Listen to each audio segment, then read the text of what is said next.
Welcome to a brand new episode of the podcast, the Mike Herrera podcast. And this is a special episode. This is a happy birthday MxPx episode. That's right. MxPx's birthday is today, the day this comes out, July 6th, 2026. I don't know. Are we 34 now? I don't know. I don't even care because it's not the number. It's just all about the celebration. So I wanted to start with the story of how MxPx got together. So I knew I wanted to start a band. This was 1992. I had been playing bass for 6 months to a year. I took 6 months of bass lessons. I was writing songs. I was checking out other local shows. I knew I wanted to start a band. And I had Andy Husted. He started playing guitar. He rented a Flying V guitar just to be in this band. I'm like, Andy, I need a guitar player. We're starting a band. Let's go. And so Andy starts learning. He's taking lessons. He's learning how to play. And I bring the songs to him, and he tries to figure them out. And, you know, we're making our way through it. I have my little sister, Caitlin, at one point. I bring her into the garage. I had found the snare drum at a garage sale. I bought it. It was like $5 or $10 or something. So I bought it. I set it up in our garage, and I said, Caitlin, just hit the beat. Ding, ding, ding, ding, ding. And she did that. And we're like, and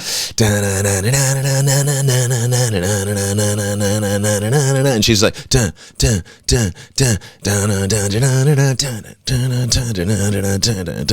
whatever it is. We were blown away. We're like, we got to have a drummer. We need a drummer. That it's settled. We're going to get a drummer. I mean, we already knew we needed a drummer. We just didn't have one. And that just sealed the deal. We're like, we got to find a drummer. No more just us plinking around on our bass and guitar. And we need a drummer. This is going to fill it all out. This is going to make it all work. So I was on a mission. All right, let's find somebody. I think I know a guy named Eric, and he plays drums. So I call up Eric. Eric, what's up? He's my buddy. And I'm like, hey, you play drums still? And he's like, actually, no. now I play guitar. So I'm like, okay, I get it. But he's like, but a friend of mine, I know this guy, Yuri, he plays drums. And I'm like, give me his number. So I call up Yuri. Hey, Yuri, I got your number from Eric. I heard you play the drums. He's like, yeah, I play the drums. He barely played the drums. Like he had just started. So I'm like, hey, we'd love to come jam with you. You know, can we come by, me and my buddy Andy, and just show you what we're doing and see if we can make this work? And so sure enough, we go to Yuri's house. His mom answers the door. Very nice. And invites us in. We load into the basement. It's like a finished basement with a carpet. Yuri's drums are down there. We put our combo amps down. I was using a Fender bass amp, but it had 2 channels, so I could put my vocal mic into one of the channels and my bass into the other. And that was our PA and bass amp all in one. So that was the first setup. That's 1 week before July 6th. And we're jamming all these songs. I'm like, dude, this is great. Let's keep doing this. Do you want to be in this band? And well, long story short, Yuri's mom told Yuri, you better be in this band. These guys are good. So she not only served us like snacks halfway through the practice, like she brought out snacks, and I was like, this is amazing. You're definitely in the band. So that was the first day we practiced ever as a band. It was Yuri in his basement with Andy and I. And 1 week later, we had practiced a bunch. We practiced like throughout the whole week because we decided right after that, we're going to do a show. We're going to do a barbecue show at my house in my backyard, my house being my parents' house on Chico Way, where we still have the merch arsenal. That's the backyard we played our very first MxPx show at. So we practiced all week for this show to like learn all these new songs. You know, we had like, I don't know, 10, 12 songs, something like that. And we set up we strung all these combo amps together. So it wasn't just me and my bass amp with Andy's guitar amp. It was like we borrowed a bunch of people's amps and we put those also in the yard, in the grass, and we strung them together with cables so that everywhere you go, it's like all these vocal amps just blaring the vocals. And my voice went out because I just wasn't used to singing that much. I'd sung all week and I barely could sing, but we didn't cancel the show. We're like, let's do it.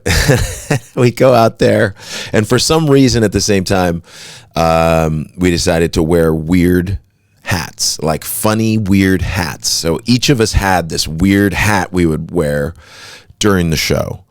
And we did our set. We had all our friends from youth group, and some parents were there and things like that. My little sister was running around. It was crazy, and it was a fun show. And then we did our set. I could barely sing, and we decided, let's do it again. Let's play again. So like about an hour later, we grabbed our instruments, or maybe it was less than an hour. I don't really remember the timeline. We played 2 sets on our first show. That's something that I don't think most bands can say they did. I think we have something, and I'm not saying we're the only ones, but I think we have something that's very unique, and that is MxPx played 2 sets on the first day we played a show. Not only, we played our first show, but we played 2 sets, all the same songs. We just did the same set over and over. So crazy night, crazy day. That was our first show. And from there, I think the very next week, we had a show at another friend's party. We played their backyard. And then the third week, we played Andy's backyard, or side yard it was, out in Sunny Slope. And we were on a roll at that point. And then from there, we started doing, I don't know what the timeline is, like I said, but we started making our own shows. And we did we did a couple shows in community centers, church basements, church actual foyers, like the main areas. We would just like find somebody that would let us do a show, and we would do a show there. But the very first show was not a real show, really, if you think about it. It was a barbecue kind of show. So our first real show, if I remember correctly, was a show we put on ourselves. And we handed out flyers at the football game, at the Olympic high school football game. And it was also, I think we might have been playing, or they might have been playing our team, Central Kitsap. So we went to CK High School, which is, I don't know, 3 miles away from Olympic, very close.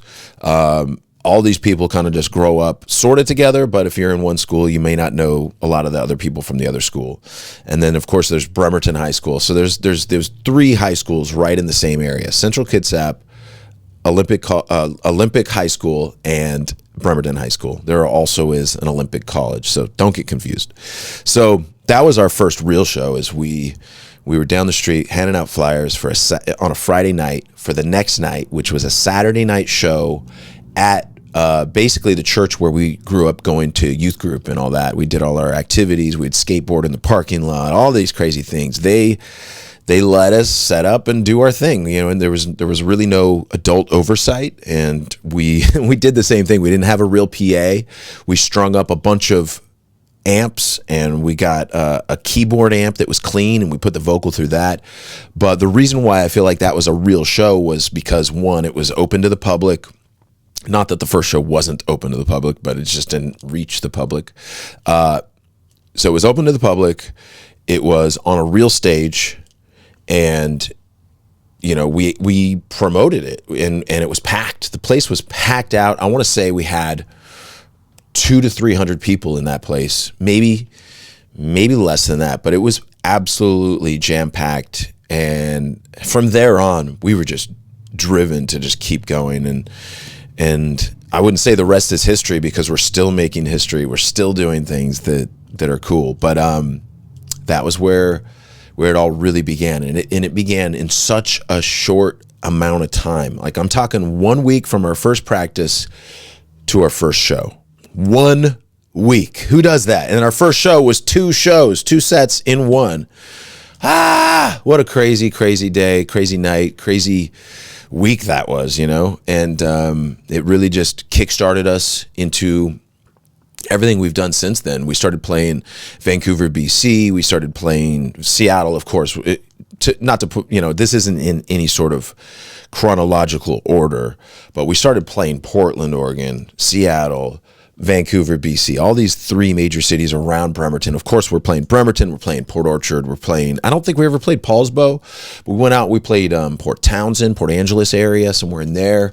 Later, a few years later, after we were signed to Tooth and Nail, we ended up playing more shows in the area with like 90 Pound Wuss, and then they got signed. And yeah, so it was a crazy time for sure in that young band's career, you know, where we're just like kickstarting everything. You know, we're seeing tons of shows. We're seeing NOFX at the King Cat. We're seeing Rancid on their very first tour, or at least their first tour, coming up to Olympia, Washington at the Backstage Theater.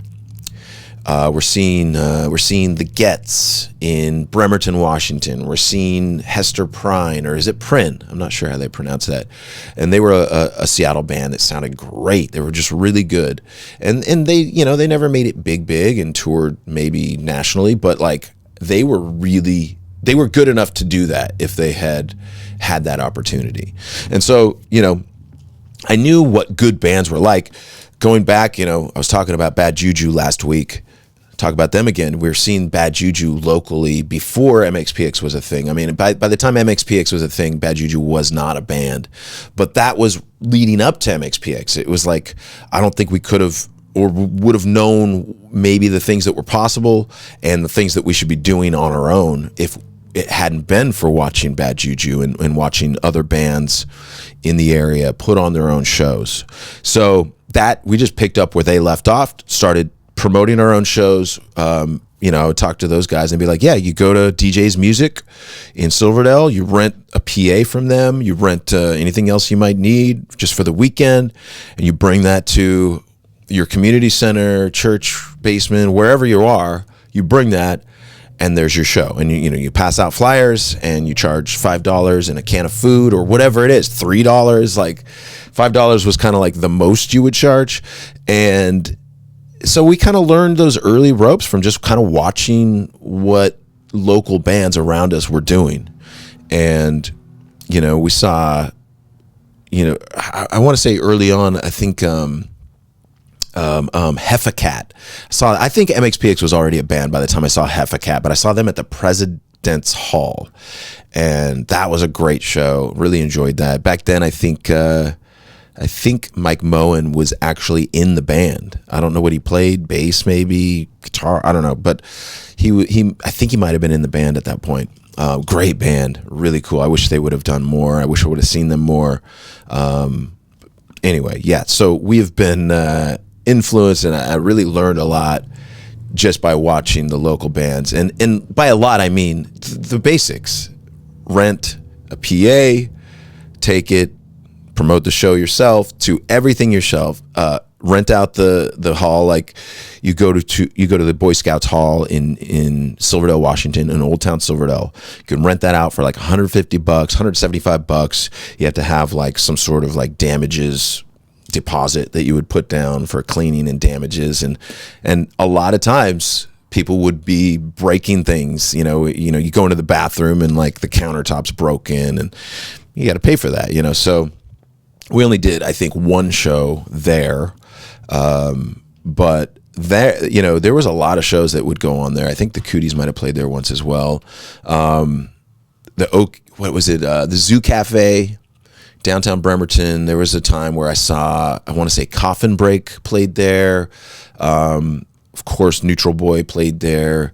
Tom Wisniewski, our guitar player, before he played with MXPX, he was in a band called Evolution of Man. He played drums, and it was pretty much a Bad Religion ripoff. Not ripoff. I mean, we were inspired by that music, so I mean, it wasn't a ripoff. It was just, we want to play that fast melodic punk rock, and that's what those guys sounded like. And He played in a band called Endless Descent, which was a metal band, like I want to say almost death metal, like grindcore. Back then, you don't get far enough to maybe define your exact genre. But I remember the Endless Descent guys would make fun of MxPx because our guitar tone was so clean. It was clean compared to their real heavy. Ours was more California punk style. And to be honest, we didn't have the right equipment to really get the right tones, but you make do and you use what you have. And so the joke was always like, put a guitar on clean tone and go da da da da da da da and do something and be like, who's that? Oh, MxPx, because our guitar tone was so clean. I honestly didn't really take too much offense to it. I'm sure I was probably bummed at the time, like, oh, they're making fun of us or whatever. But I guess it all worked out. It all worked out in the end. So yeah, happy birthday to MxPx. That's how we got started. We really were a huge part of our local scene back when we started. We were in there playing with everybody and doing as much as we possibly could.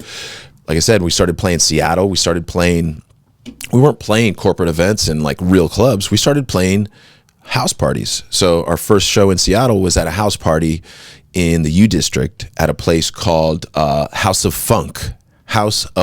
And then later there was a house called the Hiawatha House. Those are all people from like Blenderhead, Don't Know, Roadside Monument. There's probably a bunch of bands that I'm kind of not remembering. Poor Old Lou. Maybe one guy lived in one of those houses, or at least their friends did. So it was all part of that group. That early, I guess you could say, early U District. I would say grunge. It wasn't even as punk. It wasn't like a punk scene. It was just a music scene. And when we brought our set over there, a set of punk songs and fast skate sounding punk songs, people really noticed because one, a lot of people, Blenderhead was doing a more post-punk style music, and that's who we were playing with. We played with Blenderhead. Don't Know was playing like a punk style of funk. It was very funky and had a lot of like bass slapping, which I loved because I was into the Red Hot Chili Peppers. I was learning my bass still. I was learning all these different styles of music. So when we brought our punk, it really just we were unlike anything else that was going on there.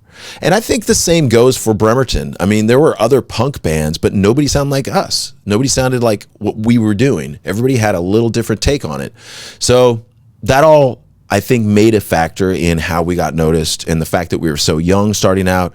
We'd go over to Seattle, we'd go over to BC, we'd go over to Portland, and we're playing like the Satyricon in Portland, which is an old punk bar, and it's 21 and up. So we had to stay in this little all ages section or even outside while the other bands were playing. And the funny thing is we played a set there and they made us go on last. Like, we're the kids, like, maybe put us on earlier, that way we can get out of there or whatever. But no, we had to wait around all night outside and then go in, get on the stage and play last. But that was our first ever show in Portland, Oregon, was at the Satyricon. And there's footage from that, and it was a great show. I mean, we felt good about it. It was a good start into the Pacific Northwest, especially, the Portland area. So, man, good time. I love just reminiscing about all this stuff. It really is kind of fun. Appreciate you guys listening to the podcast. If you haven't already done so, add us to your podcast library. Subscribe, favorite, follow, whatever that is on whatever you're listening to. We appreciate that. And of course, if you're listening and you're watching on YouTube, subscribe to my YouTube. A lot of you have, so thank you for doing that. I've noticed I've actually had an uptick in subscribers. But I really very loosely pay attention to that. But I appreciate you guys. All right, let's get to a couple voicemails and then we'll get out of here. The number is 360-830-6660. Please call in. Let me know what's up. Let me know if you're going to be at the Warped Tour coming up in Long Beach, California. That'll be at the end of this month. MxPx will be there. Looking forward to it. It's going to be fun, and I hope the weather is just California perfect, like it should be, right? All right, let's get to this first voicemail. Hey Mike, it's Josh from Dayton, Ohio. I think I was trying to figure out how long I've been a fan of MxPx. I think since like '96 when I was junior high school. And anyway, I was just looking on YouTube, browsing around, looking at dumb stuff. I saw your videos of the Between This World and Next ones. You're playing all the old songs and stuff. They were amazing. It gave me chills. So I just want to let you know I love you guys. Doing great. You look great, by the way. I googled how old you are. You're 49. That's amazing. You look amazing, dude. Keep on doing it. All right. Love you guys. Bye. Dude, thank you so much for calling in, man. I appreciate that. A perfect call to start out this episode because, it's MxPx's birthday. We just turned a little bit older, 1 year older. And thanks for the compliment. Yes, I am 49. I'm going to hold on to that for as long as I can until my birthday. Like anything, life is up and down. Sometimes you feel the best. Sometimes you feel older and run down. Sometimes you're tired. Sometimes you're just on top of the world. So, it's all of that, and the fact that MxPx has been a band for so long, it doesn't feel like we'll ever quit. But I mean, of course, someday we're going to have to hang it up, right? We're not going to be able to stand on that stage. But until then, you can rest assured we're going to give it our best shot. And I did find my pen. I was looking for that everywhere a minute ago and got it. So now I can write down things. Thanks for the call, my man. I appreciate you. And, Dayton, Ohio. I know we don't get over there, but we will get close, even if we don't get to actual Dayton. New record coming, if you haven't already heard.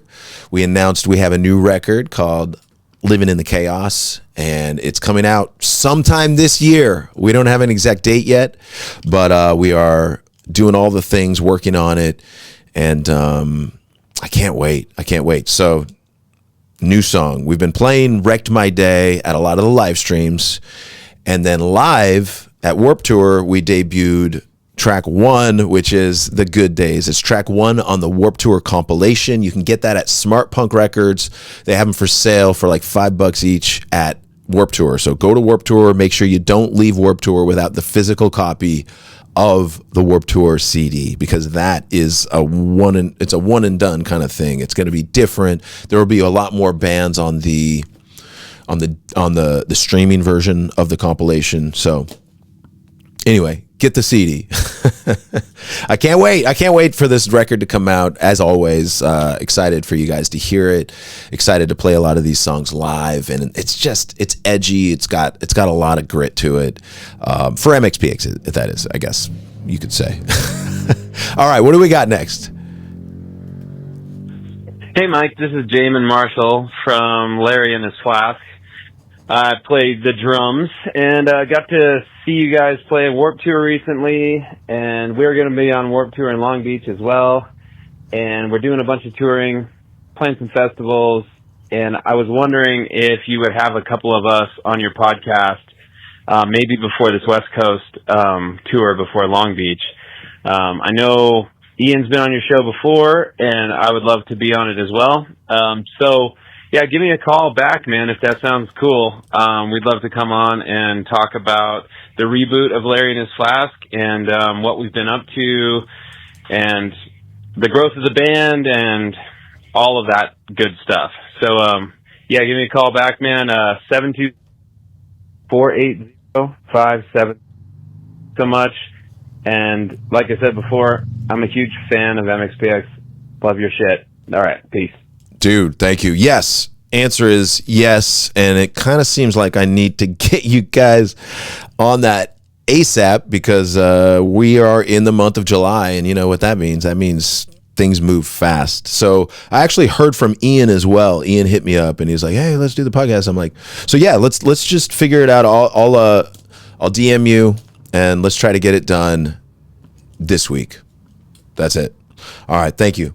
Larry and his Flask is a band that Tumbledown kind of rubbed elbows with. We didn't play a lot of shows together, but I think we met up at least once and played a show together. And then I just like you guys, man. You guys sound great. You're a really great band. Great songs, and the style is like that bluegrass Americana style, so you can really just get it hooting, hollering. It's really fun. Larry and his Flask, they're from Bend, Oregon, if I'm correct. I hope I'm correct about that. At least some of you guys are from Bend, Oregon. But Larry and his Flask. I'm going to ask you guys, who's Larry? Where's Larry? Because I don't think there's a Larry in the band, and maybe we even talked about this the first time I had Ian on. I'm sure we did, but it's time to refresh it. All right, cool. All right, can't wait. Hope everything goes well, and let's get you guys on the horn. Let's do one more voicemail. Let's go. Yo, Mike, this is Chris from West Sacramento, California. Also a fellow bass player. Of course, I'm not famous or nothing. I'm just a regular dude. I've called in before. But I had a question. My 2-year-old and my 4-year-old, their favorite song for the last 6 months has been Wrecking Hotel Rooms. And I know it's from the Panic album. I have it on the yellow vinyl. But anyways, I wanted to know, man, I've never really listened to the lyrics, and I'm a big lyric guy. And I've had the CD since high school and the vinyl since 6 months ago. But in the lyrics, you say, I know you don't know me because we've never met. I'm not really crazy, so don't get upset. Bro, is this a song about stalking? I have to know. Or is there one that got away, or was, just curious, man. It's funny because my little boys sing the song, and when I hear him sing the lyrics, I'm like, what are you talking about? Such a catchy song, but I have to know, dude, is the song about a girl or about somebody who was a stalker in your life? I have to know. All right, man. Well, give me a shot. All right. Hey, dude, what a great question. Honestly, what's up, Chris, a bass player? Yeah, you pretty much nailed it. Here, let me just go into it. When I wrote Wrecking Hotel Rooms, I actually got together with Mark Hoppus, and I went to his house. And he had this riff. So he wrote the riff. That's it. I'm like, okay. How are we going to do this? And he played it just like that. It was a slower. So I was like, okay, let me write this. And we kind of wrote some music to it. And I was like, honestly, I can't think of any lyrics right now. It's kind of weird when you're going to write a song, if you're sitting down with somebody you've never written a song with, I've known Mark for a long time or whatever, but it had been a while, and now he's insanely rich and famous, and I'm just, not to compare or anything, Chris, but I'm kind of like Chris in Sacramento. I'm a bass player, from Bremerton, Washington. So I'm not nervous or anything, but it's just what do I... he's not giving me any ideas lyrically, and I'm just what do I sing about? And so I'm like, okay, so we just plink around for it for a while, and we're just messing around, having fun, playing music. And then once the session was done, I'm like, you know what, let me just take these ideas and I'll just go to my hotel room and I'll just mess with lyrics and I'll mess with melodies and I'll just write the song. And he's like, sounds good. All right, cool. And so basically that's literally what I did. I was staying at the Standard in Hollywood on, I want to say it's on Sunset, and it was loud. It was a weekend. I had dinner, I think with Elise Rogers from Dancehall Crashers. Maybe it was a different trip, but I think that's when I was at the Standard. But, I just remember it being a very loud, busy night, right? So when I was done songwriting with Mark, and I was at the hotel, had dinner with Elise.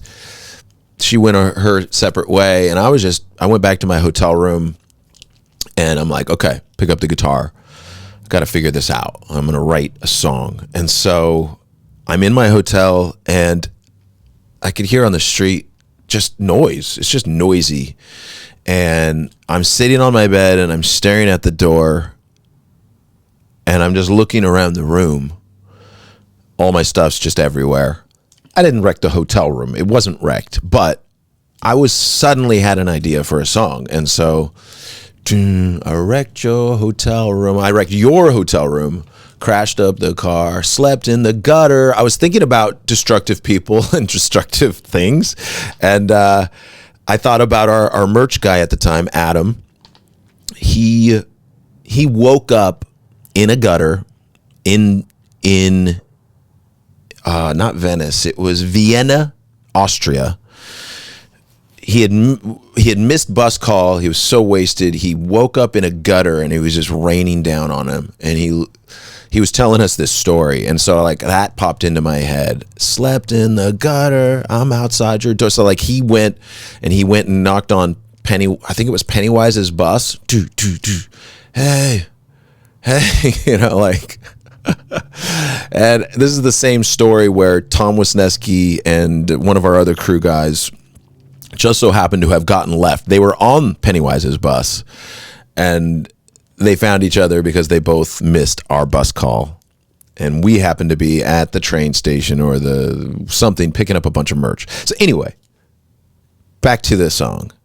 I've got all these things swimming around in my head and just, I guess it's a little chaotic outside. It's different than my normal writing environment. Of course, I've written plenty of songs in hotel rooms, but there's just like a party vibe happening everywhere, right? Feels a little dangerous out there. And so I think that was why I started writing a song. I wrecked your hotel room. I crashed up the car. I made myself into somebody that was not a safe person. And then that just kept going. And then the chorus is definitely a love song. Like, do you hold the phone when you're alone? Imagine that it rings. I mean, this person is obviously not all there. I'm throwing my pen again. Not all there, not all together. And we all can feel that way at times. It doesn't mean you're a crazy person. It just means sometimes you feel crazy. And I think it all works together that way. And I didn't realize it at the time. I didn't realize you're writing a song about a stalker. You're talking about, you know, institutions and you know, you're not really crazy. Like, you're looking through the keyhole. Like, what's happening here? You know, like, I have flashes of ideas, and that just like, it just comes to me, and I'm singing as I'm like playing, and I'm just singing things, and I'm like, okay, that sounds cool. I'm writing that down, and that is not a normal. That's a way that I write songs, but that is not a normal song for me to write. I don't usually write a song that feels dangerous and feels criminal in a way. You know, of course, wrecking somebody's hotel is criminal. I mean, that's not something that you'd get away with. Usually you have to pay a fine or pay for the repairs, and there could be some jail time. Who knows, right? Like, I don't know, but it depends on what you do, right? I don't normally write songs like that. I write very positive music, and this doesn't necessarily mean that this song is a negative song. It's just a little off kilter, and that's okay. I think, you know, I gotta have those artistic licenses. It's not saying anything that's absolutely disrespectful or maybe a little creepy, but it's not really me talking about my worldview in this song. I'm not talking about what I think in this song. I just literally was inspired by being in this hotel room, almost feeling trapped in this idea, and like just wanting to write my way out of it. And that's why it's such a different song. You know, it was like a different place. Like, it's the only song I wrote there. You know, on that trip, I think I wrote Get Me Out with Steve Soto. Yeah, we met up at this rehearsal space, and me and him just came up with a couple ideas. And again, you know, I wrote most of the lyrics on that, but it's also just like, it's usually what happens, you know, when the main songwriter shows up, and then another person, you know, one of those people are gonna write more of the song. That's okay. It's like you can't write something. It would be different if that person wasn't in the room. So I think that's the whole thought process behind co-writing with people is like you just put your heads together and one idea might spark another. So I never would have written Wrecking Hotel Rooms on my own, not without that riff. So I would just say it can be anything you want it to be always. And lyrically, there's plenty of songs that have more than one meaning to them, including ours, you know. So if you want to like figure out what might make sense with Wrecking Hotel Rooms,